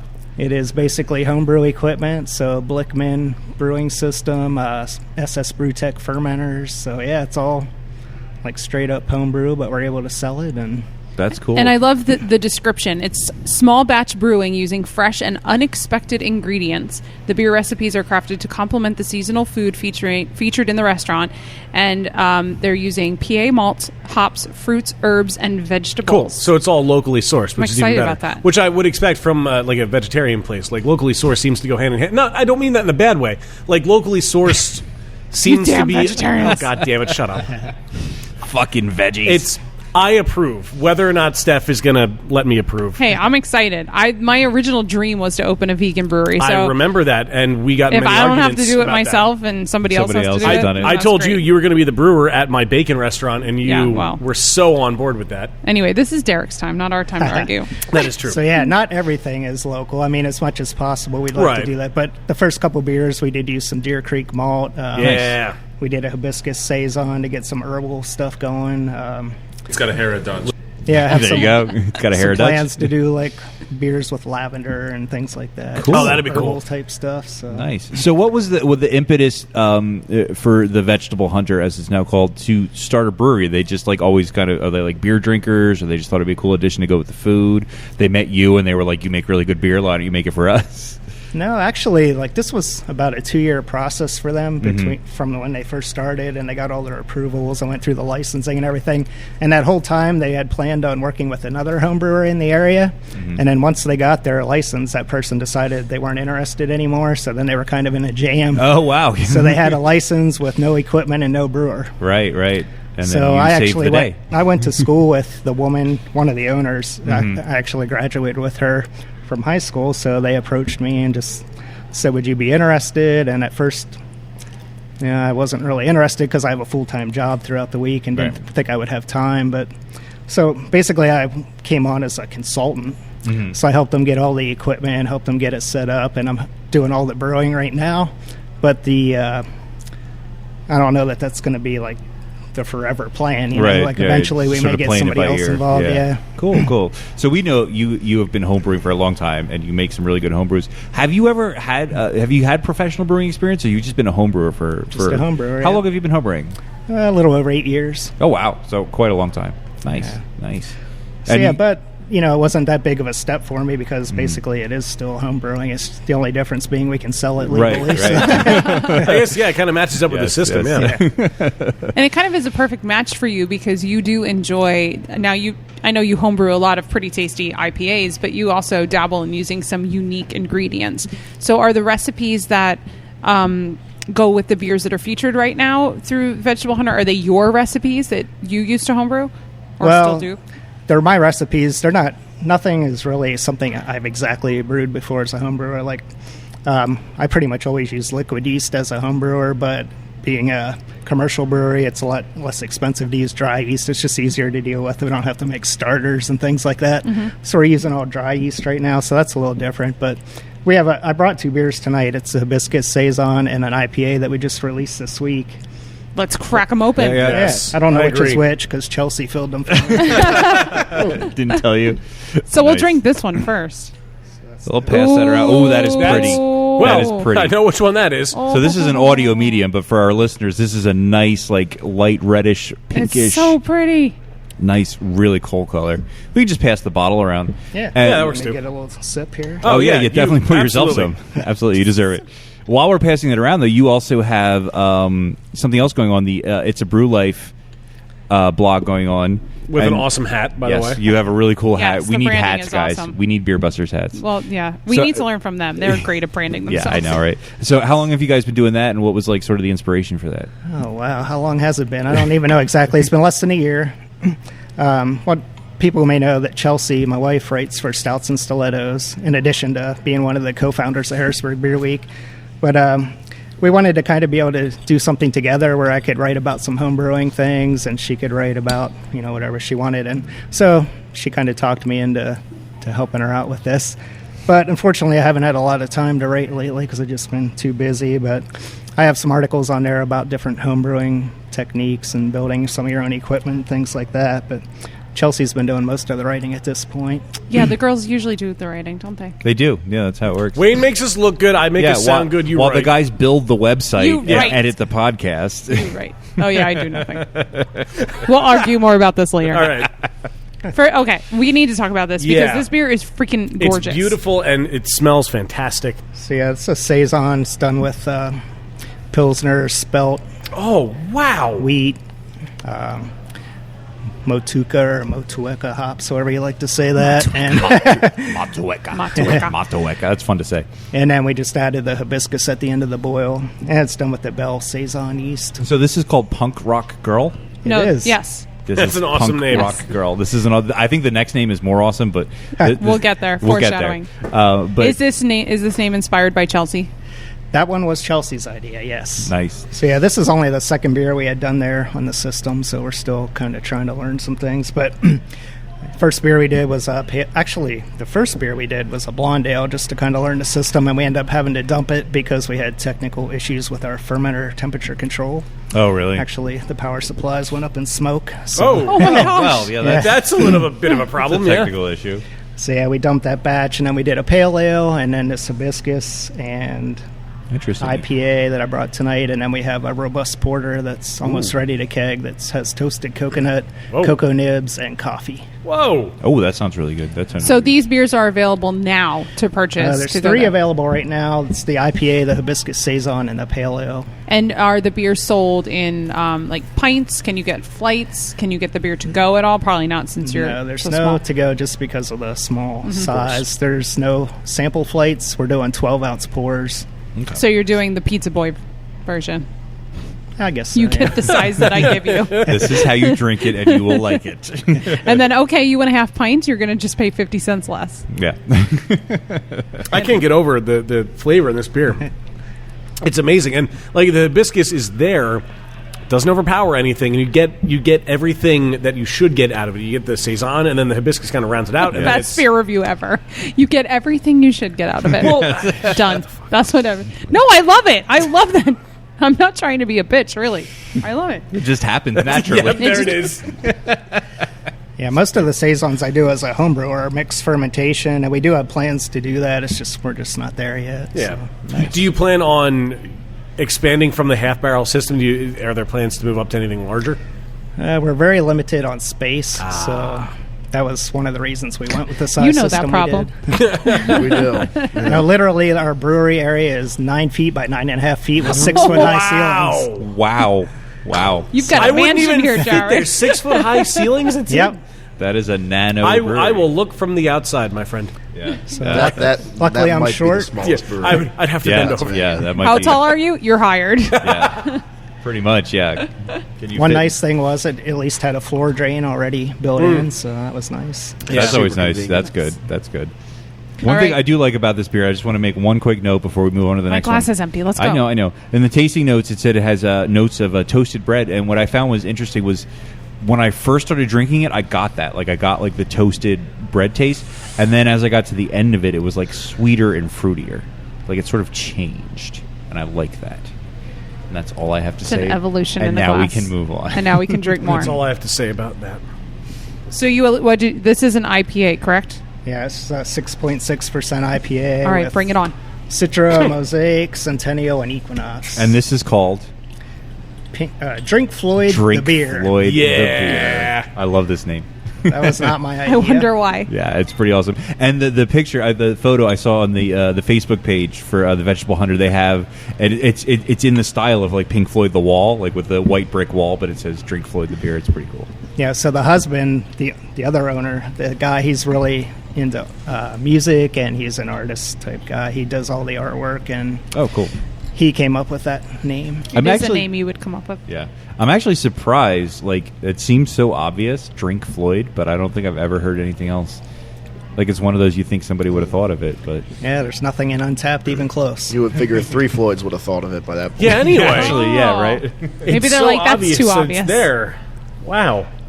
So this beer, unfortunately, sat in the fermenter longer than I wanted, but it's because we started it before I went away on a little trip to Massachusetts, and I ended up getting a gallbladder removal surgery while I was there, and I was there for 17 days instead of 6, so we weren't able to get this one off the hops as soon as I would have liked. But well, all that matters is that you're back and you're feeling better, so that's all that matters. Exactly. And we gave you a real chair. Yeah, thank you. That's true. Yep. For our listeners, when Derek came in, Jared had an upside down keg and a bag of grains for Derek to sit on, but it didn't quite Which work. apparently passes as seats in some places. Yeah, in some places, yeah. But I went out and I stole a chair from the tap room, which I will return. It's okay. That's all right. It's okay. I could stay back here. There's kayaks back here. I mean, it's fine. Yeah. We just hoard things. That's what it is. So that's why we have no room. We just hoard everything. There you go. If you just get rid of stuff, you won't need to expand. Right. So I'm embarrassed to say, as the resident vegetarian, as you call me on the show, I have never been to Crave or the Vegetable Hunter. So what is the vibe there? Is there a bar there? Is it just a sit-down restaurant? Like, what can people expect when they go? Okay, so it's a very narrow row house building, and currently there is no bar. It's just on the first floor, and it's sit-down tables. I would say it seats around 20 people. But they have plans to finish the second floor of the building, where hopefully we will have some type of small bar and another tap setup up there that may be done by this summer. I'm not sure yet. So yeah, I mean, it's basically cafe, coffee shop style restaurant, and the brewery was just added recently in the basement. We're currently just serving out of a 4-tap kegerator. In the basement or a nook. Sounds fancier. Very cool. We'll definitely have to come and check it out. And before we let you go, I guess we should, Harrisburg Beer Week is, of course, coming up, and Collusion is going to be included in a few events during Harrisburg Beer Week. PA Flavor, of course, which is sort of like the big kickoff event, as it were, on Saturday, April 22nd. Do you guys know what you're taking yet? I've got a list inside the lab on our whiteboard.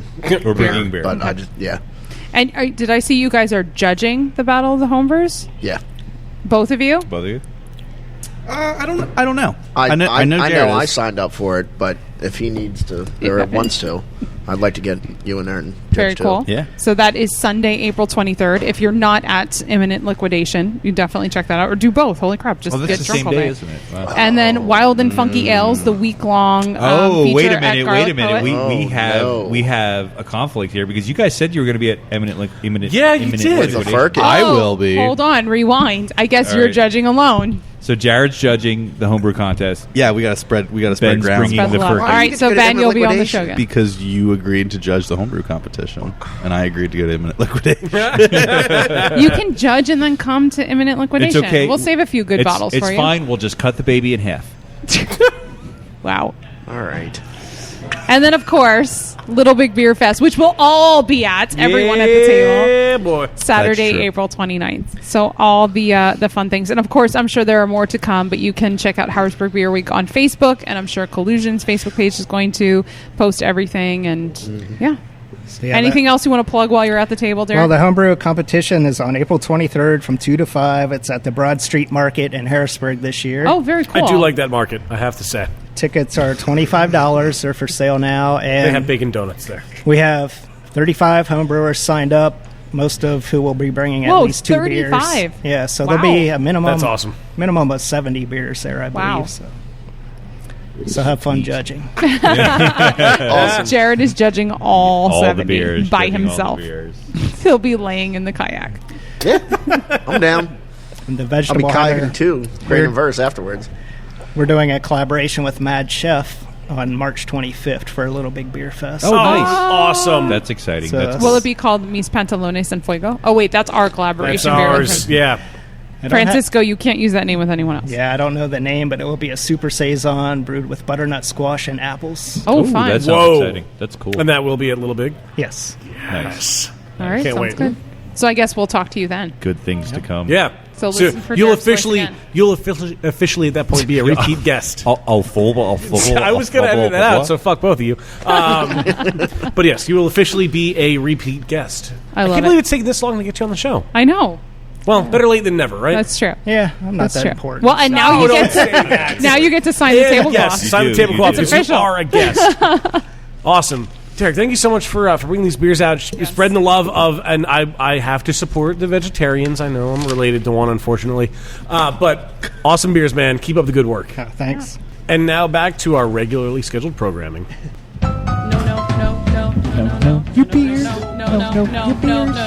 Know your beers. Steph, what do we got?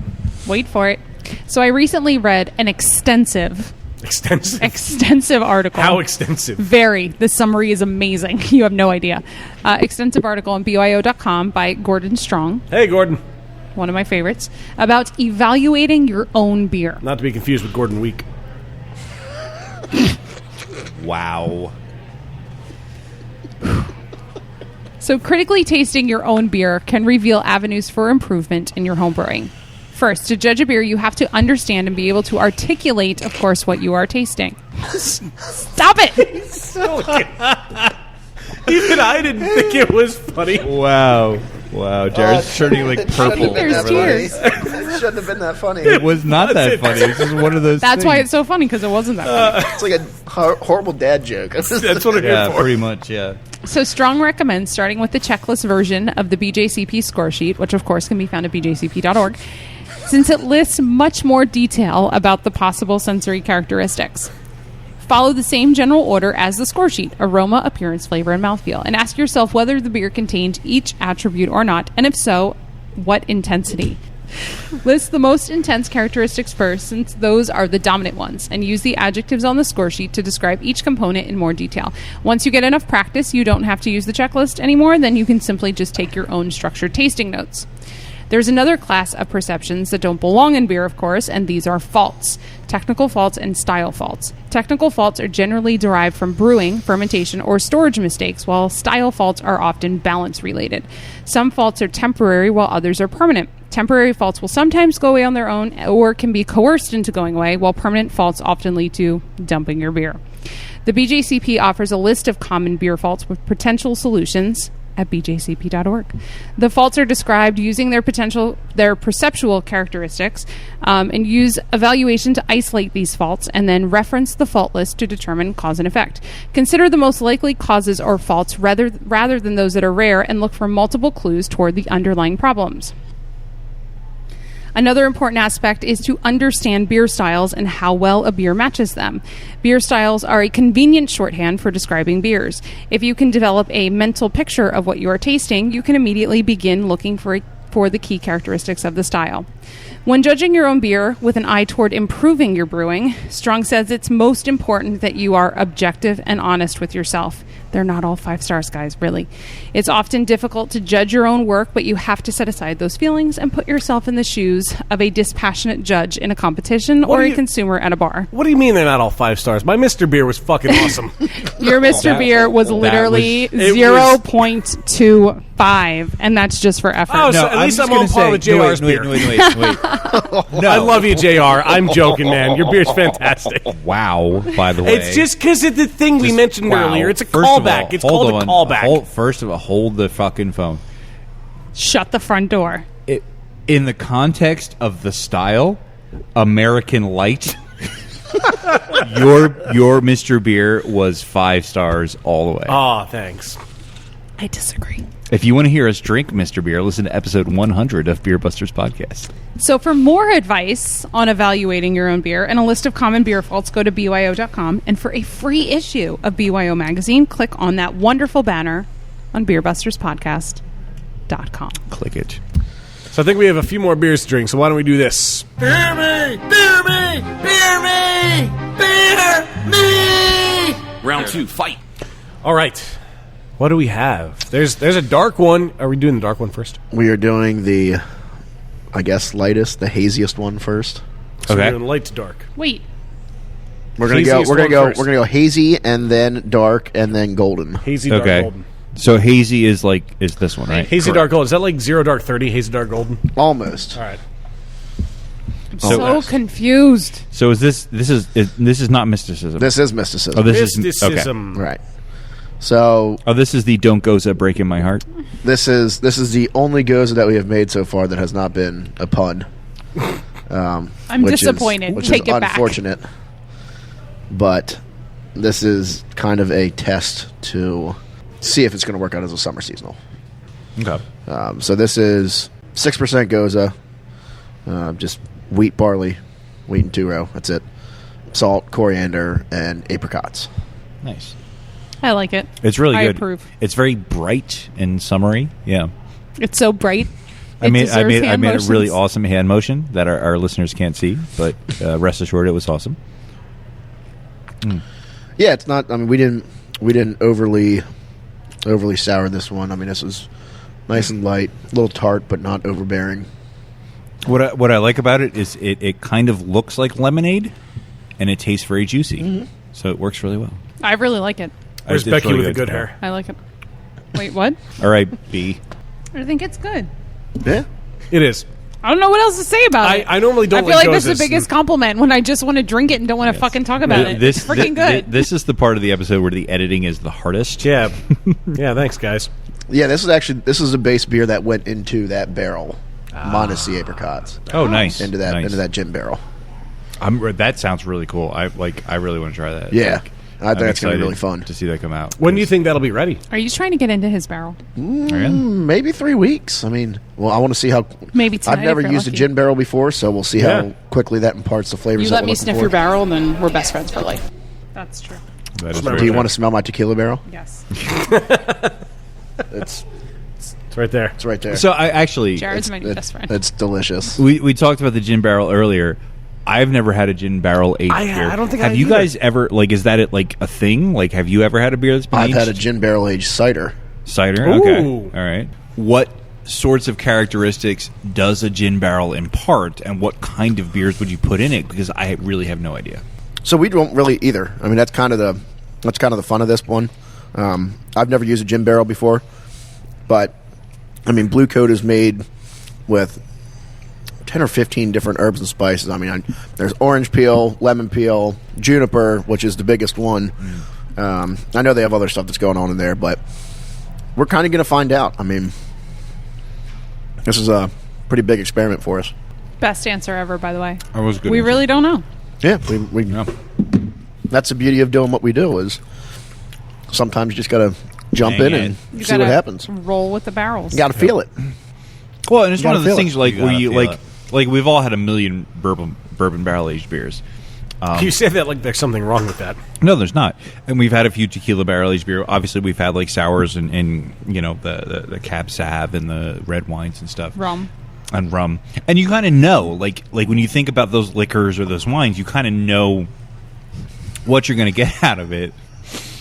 But with gin, I kind of feel like it's sort of like when I think about gin in a barrel full of gin, I kind of feel like I don't know what that's going to do to a beer. I mean, very herbaceous, very floral. A lot of characteristics from the gin, hopefully, are going to be imparted into the beer. So we'll see what happens. We'll see. We'll see.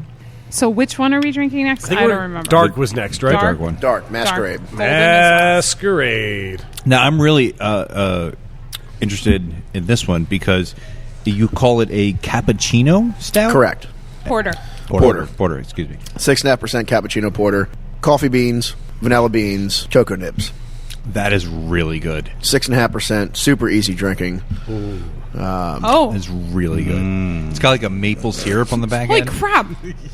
No, this literally tastes exactly like the coffee drink I get at Sheetz all the time. Oh, my God. Literally. Nice. So the goal was to basically replicate That's delicious. French vanilla cappuccino. So That is delicious. I need a favor. Yes. Build your own hotel, and this is my hot tub. Can I join you? Sure. I mean, Oh, wow. absolutely. Sounds You're bathing gonna in need a masquerade. big hot tub because I'm getting in on that too. All right. Bring it. Bathing in masquerade. I'm down. Only if it comes with straws. Before I don't know or about- after? Yeah, before when everyone we're gets in? During.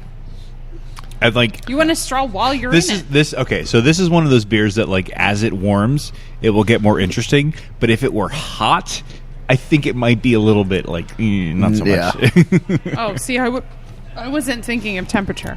Yeah. You kind of just want it like in one of those You were thinking blow-up like kiddie pools. the atmosphere Yeah. with the three of us in the hot tub would be hot. You were thinking that, That's what right? Yeah. that's, All right. Dude, Very I'm hot. related to Yeah. the two of So you. one, no, because Wayne wasn't in on it. It was us. Yeah. Me, Ben, and Jared. Related to one of us. Ben and Did Jared. you say Ben and Jared? I said me, Ben, and Jared. Oh, I thought you said Ben and Jerry. No, Jared. Jared. There's a D. Jared. Freudian Jared. slip. You know what? You know what happened? You just got Jerried. Holy crap. This, in all seriousness, this beer is fucking incredible. This is really good. So you know, goddamn actually, it would be really good if you like made like a reduction of this, like into a syrup. We have. Have you? We've done that before. We actually braised our short ribs in this beer. Interesting. We do in the kitchen. Is that a thing that I can get tonight? Yeah. Short rib sandwich. Short rib sandwich. I'm buying.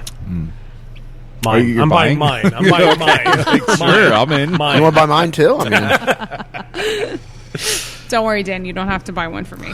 a lot of people have like year-round stouts. We decided to go with the porter. It's a little lighter, easy drinking. You know, still 6.5%, but I just love porters. Yeah. It's really good. Yeah. And you know what?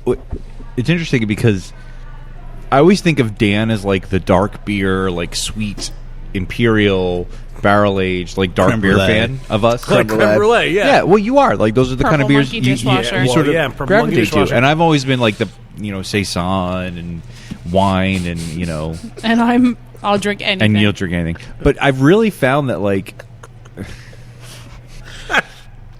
it doesn't matter anymore. I want to know how that sentence No, it ends. doesn't. All I was going to say is, like, lately I've been really enjoying, like, the dark, sweet beers more than usual. Welcome to the dark side. Yeah, like, lately, like, a lot of episodes we've done lately, Speaking of. I've been like, ooh. All right. Okay, We need to go into the next one Yeah. because I don't want to finish that. We need to and because finish we this don't want this needs to episode to warm be up a 2.5 little hours. And we'll wrap it up, and then we can... All right. Then we can So the next one, the last one that we're going to have here is pretty complex. This is a beer that we did in collaboration with a local restaurant here called Victor's. Basically, we did a 9% Belgian Golden Ale. Only 20% of the fermentable sugars came from actually Chardonnay wine must, grape must. So we fermented it with Chardonnay grape must, Belgian yeast, and then aged it on French oak. And this was the outcome after about a month and a half or so, Wow. 2 months. It's definitely Belgian, and I'm gonna guess this is gonna be Steph's least favorite beer of the evening. No. You this like is this? fucking amazing. Really? And Belgian beers are 'Cause not my they're favorite. totally not they your are thing. not my favorite at Yeah. all. You're weird. The grape must Really, is like, yeah. you It's know, sharp. that's what it can't- feels like. It's People like, can't see your salt okay, emotion. so Once again, I'm this can't Tinkerbell. hear it. I'm It finishes- Tinkerbell, finishes very wine and I'm light. sprinkling Digital pixie world dust. No, that's Salt Bay. Come on. That's what I'm doing. Okay, that's pixie This dust. is fucking amazing. It's really good. Yeah. I'm going to say something that's going to sound bad, but I love it. It has like a sharp cheese character. Oh, to in it. the best way ever. You're But right. like in a good Yeah, way. Like completely. normally that's bad when it comes to a beer. Like, you know, like Completely. it's cheesy, like old hops. But no, it's not like yeah. an off-flavor cheesy. No, it's I like completely a nice, get what you're sharp. Yeah, it's really cool. This beer is banging.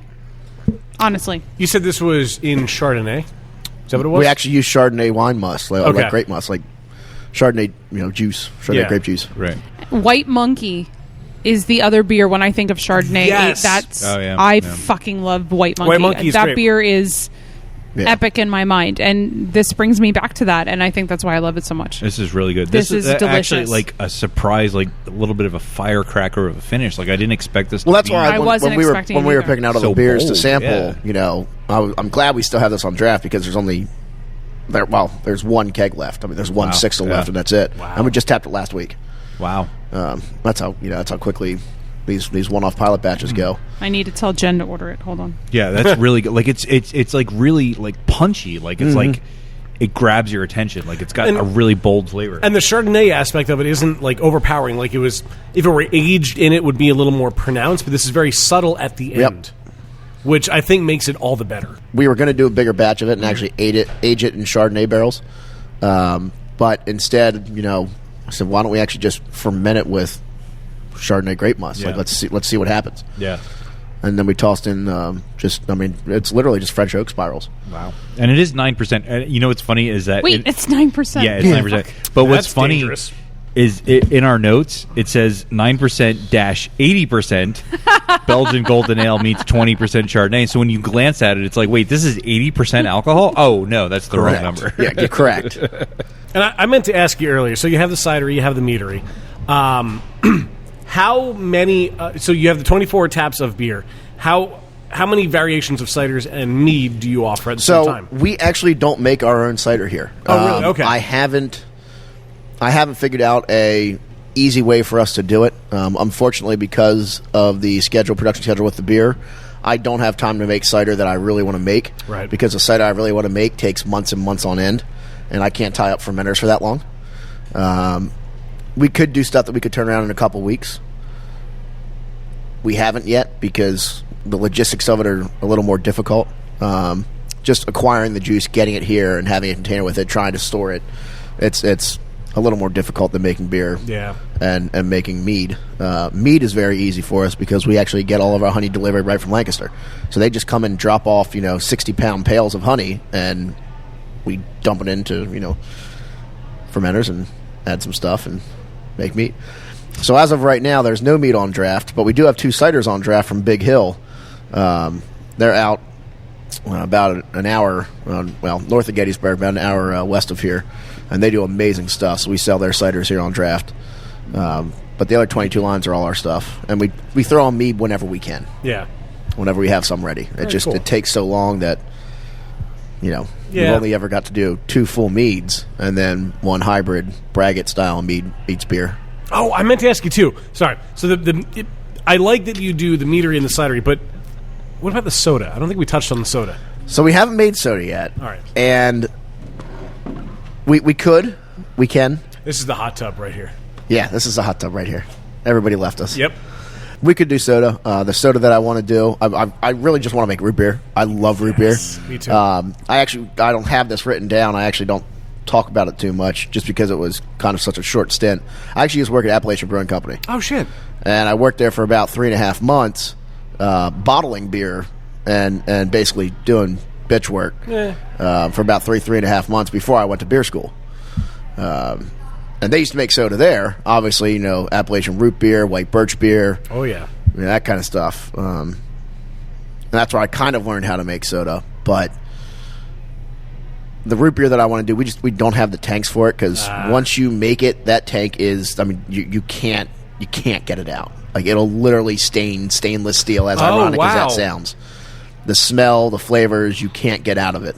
I didn't realize that. So making root beer is kind of, we need a dedicated tank for it. Right. I want to do a cream ale, it's literally, cream ales are so stupidly easy. Cream soda. Cream soda. Yeah. Cream. Yeah, that's what I mean. Cream yeah, soda. That's what I knew what you meant. It's literally just boiling water with vanilla beans, adding a ridiculous amount of sugar and some potassium sorbate, so it doesn't ferment, and that's it. So we could do that. We just haven't yet. It's been so hectic with making all these beers and trying to keep up with the beer list. We just haven't had time to play around. Like you said earlier, the demand is just skyrocketing. Do you think down the road, once you get another facility, I think if we had one more employee, it would give me and Ben the freedom to go ahead and play around a little more. I mean, not that we don't already. I mean, we've got some pretty extensive, pretty cool shit that we've done here so far. But between everything else, just having a couple more hours a week to dedicate to playing around with some new cool stuff would be nice. I've got my resume in my bag, just so you know. We pay absolutely horrible, and you'll be doing horrible things. So I'm used to it. I got this. So if people want to learn more about Collusion, guys, that was an awesome story you just told. I can't believe it. That was the you can't best believe that just happened. Segment of the podcast we've ever had. We already told everybody you weren't here. It's true. If you'd like to learn more about Collusion, check out collusiontapworks.com. Collusion_tap_works on Instagram. Or on Facebook, you can find them at Collusion Tapworks. And apparently there's a Twitter page, but it hasn't been used. So we'll teach the owner how to use it and then look for them on Twitter. Link it. We've got 2 weeks until this comes out, so we'll link it. By then, you've got to learn it. Follow. Okay. Look, I'm following you now. I think everybody should tweet at Collusion with the hashtag Learn Twitter. Yes. Go for it. It's at Collusion Tap. At Collusion Tap. At Collusion Tap. Hashtag Learn Twitter. Hashtag Learn Twitter. I'm doing it right now. Hashtag. I still don't understand hashtags. I think you just demonstrated that you do. I can build computers, but I don't understand how to use hashtags. That's all that matters. That is all that matters. I know we haven't done it in a while, but I'm going to ask favorites. This Cappuccino. One right here. No.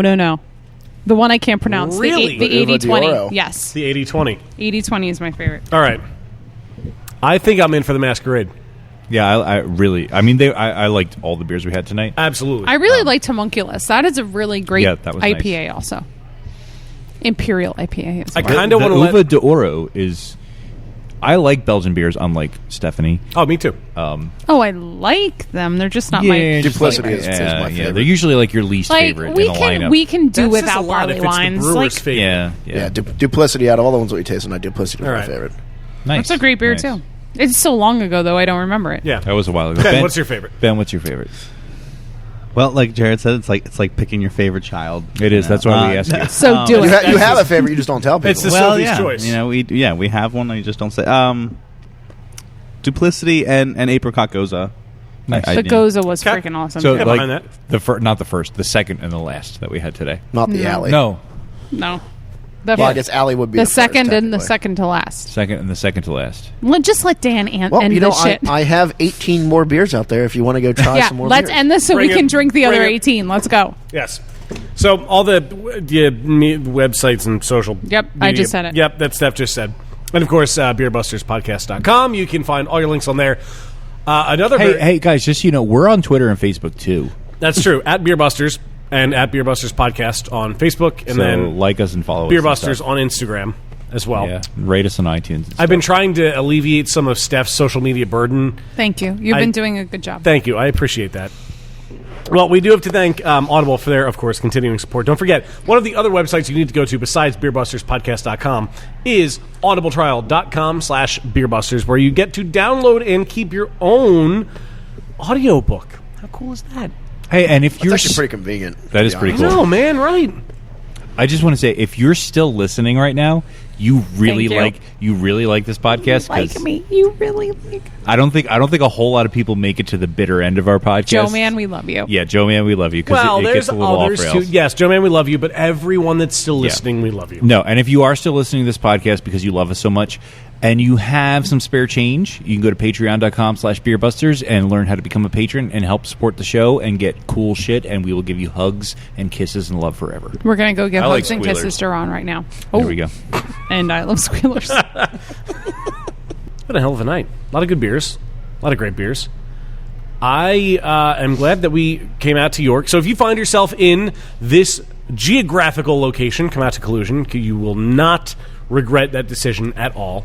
But unfortunately, I think this brings us to the end of another episode of Beer Busters. Guys, thank you so much for having us Thanks out. a lot, man. It was fun. It was a hell of a lot of fun.